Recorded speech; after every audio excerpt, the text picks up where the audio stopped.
Oh, hello. What's up, everyone? This is week 2 of my potentially indefinite documentation of my journey into studying depth psychology and counseling psychology at Pacifica Graduate Institute. Been cranking away on the seemingly endless stack of readings that crop up in my life. I started this program, by the way, one session late. So I have all these readings basically from the first session that I'm trying to catch up on. So basically, it's physically impossible to catch up on all the things I have to do. What's up, Arun? How are you doing? So yeah, I wanted to just to reiterate the purpose of why I'm doing these little live videos. First of all, live because I'm a perfectionist, and if I record the videos beforehand, I know I'm just going to delete them, and then instead of just letting them go. So that's why I'm sticking to the live format to curb my perfectionistic tendencies. Shout out to all the perfectionists out there. I'm also doing this just to share my journey of studying depth psychology and what this journey is about for me, and what it brings up for me, and what it inspires in me, and how it interests me. So today I'm going to be talking about some things I've been reading about, specifically the ancestry of modern psychotherapy. So there's a lot of interesting articles that have crossed my path about kind of the cultural and historical legacy of what we now call psychology and what we now know of as psychotherapy. But way back in human history, though these practitioners and professionals were known by different names, probably most notably as shaman or medicine person, medicine man, medicine woman. But, this never really clicked for me before I really started this journey and started reading these articles. It never really clicked for me that the modern day equivalent of an ancient healer is a psychotherapist. And that may seem kind of like it doesn't make much sense. It didn't make a whole lot of sense to me until I really sat down and actually read some of these articles that I'm going to talk about today.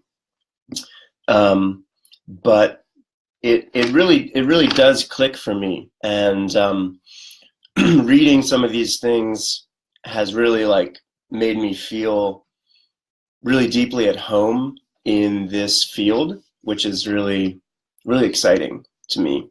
So yeah, the very first article I read on this journey was called The Vocation of Psychotherapy by this guy, Edward Edinger.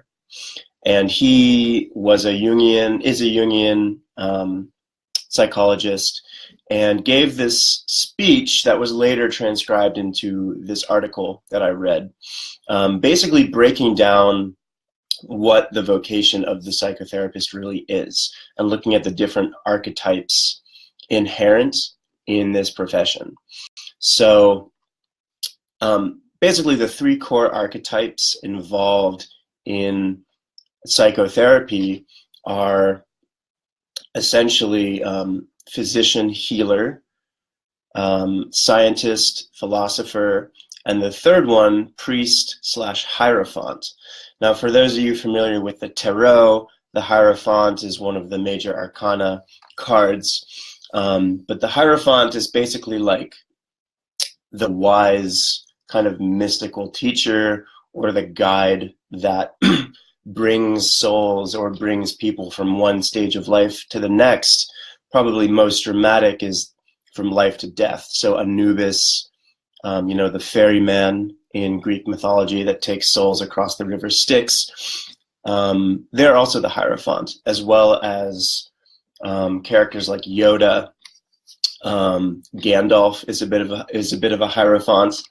So yeah, these three archetypes inform both this kind of internal workings of the psychotherapist, as well as the actual therapeutic practice and the projections that eventually kind of get put on to the psychotherapist. So as a healer, it's like, okay, I have a problem, you have the cure, so you're going to fix me, right? Pretty surface level.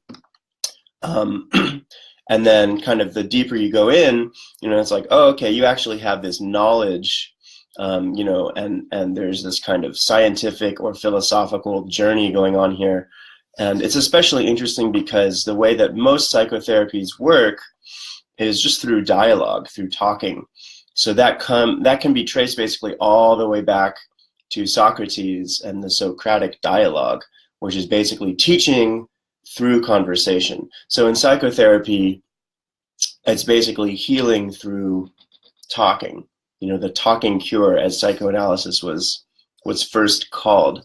So it has its roots in this kind of philosophical and scientific tradition, especially when you look at kind of the early practitioners of psychology, Sigmund Freud, Carl Jung. They're coming from this, first of all, this healer, allopathic Western medicine background, and then kind of moving into being more of a philosopher and a scientist. But really, the third archetype, and the archetype that actually kind of speaks to me the most, and I think the archetype that Jung ended up really embodying and articulating the most, was that of the priest and the hierophant. Basically, the person that mediates between different realms, mediates between, the realm of spirit and our realm on earth, or heaven and earth, however you want to call it.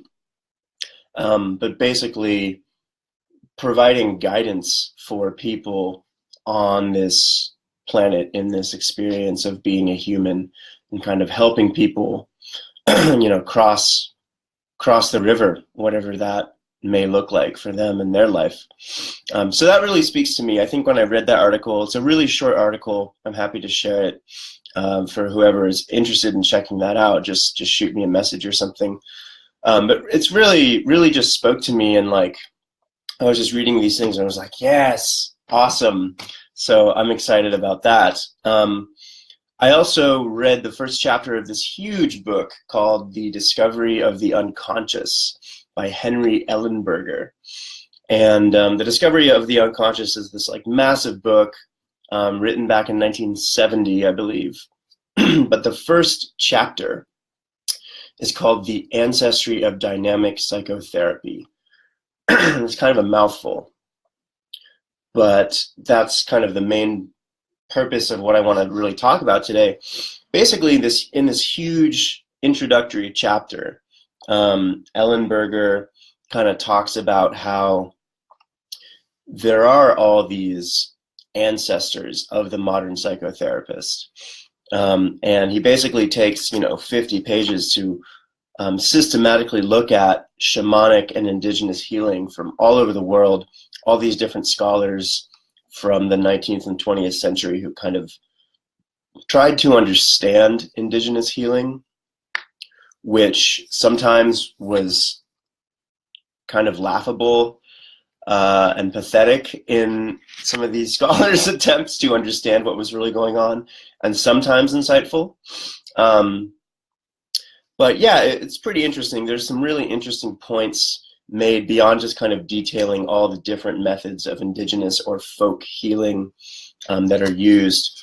One point that he makes that I thought was really, really interesting, which is basically how the indigenous healer and medicine person plays a much more central role in their community. And essentially how, today we have the doctor, who's this kind of like elite or at least removed individual. But in this chapter, in The Discovery of the Unconscious, Ellenberger talks about how basically, the medicine person and the healer is he calls it the ancestor of most of our professions. Someone who's concerned not only with the welfare of their people, but also knowing the history of his people, healing people, basically. It's a really interesting point about how before any kind of division of labor occurred in society, healer or medicine man or woman was really the only professional status besides priest and chief, and sometimes they were all one and the same. So I find that really interesting. The other thing I found really, really interesting about this article about indigenous healing and kind of the ancestry of psychotherapy is, the author looks at all of these different healing modalities from all sorts of indigenous cultures, tribes all over the world, African, Siberian, European, Peruvian, all sorts of healing modalities and traditions, and tries to kind of make the case that like this is really the bedrock of modern psychotherapy. But to me, the most like obvious elephant in the room in the whole discussion of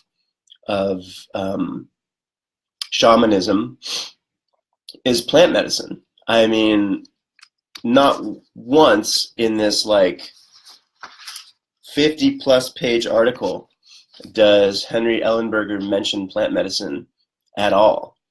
And I just find that really weird because, this was written in 1970, so not super long ago. The advent of psychedelics in America and the West had already happened and was happening. So I find it interesting that he didn't even really want to go there, and kind of sticks to talking about all these methods of shamanism that are very kind of theatrical and performative, like, oh, I got the spider that was making you sick that was inside of you, and kind of fixates on this, but really makes no mention of any form of plant medicine use in indigenous healing. So ayahuasca is never mentioned, iboga is never mentioned, even coca, the cornerstone of Andean culture, isn't mentioned.